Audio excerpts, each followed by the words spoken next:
Most of us know what it's like to have to fight our own demons. However, should you find yourself playing South of Midnight, we come across this concept in a more literal way.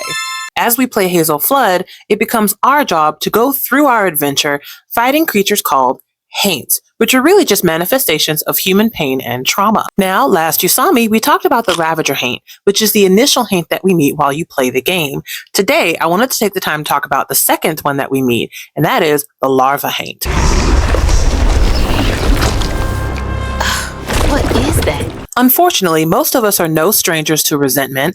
A lot of us either experience or witness hatred on a daily. And so you can understand that these are really strong and powerful emotions that a lot of humans come across as they live their daily lives. In South of Midnight, one of the best ways in which we see resentment, hatred, pain demonstrated is through the Larva Haint. Emotions like resentment and hatred are oftentimes born in silence and held within. So most people cannot tell whether or not this is something you are dealing with. It is your secret. It is for you to harbor. No one else knows until these emotions become too much for you to handle. You are overwhelmed and they will find their way out.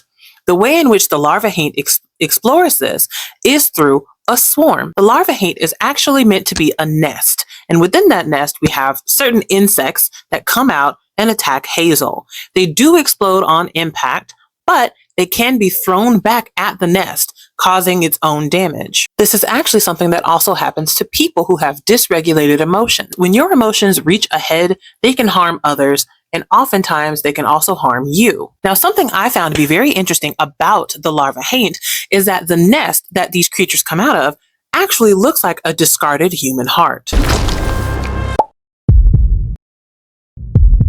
Looks like a bug's nest. Essentially, these bombs that come out of the Larva Haint nests are a great reflection of what happens when you lash out at others because of untreated, unrecognized pain that you've been carrying for however long in your life. Oftentimes, when you are dealing with and experiencing these large emotions, but keeping them to yourself and not addressing them, you will cause harm to yourself and you will cause harm to others. And I do think it's very interesting that the nest that these Haints come out of looks like a damaged and discarded heart, because that's the kind of heart that can lash out and hurt others.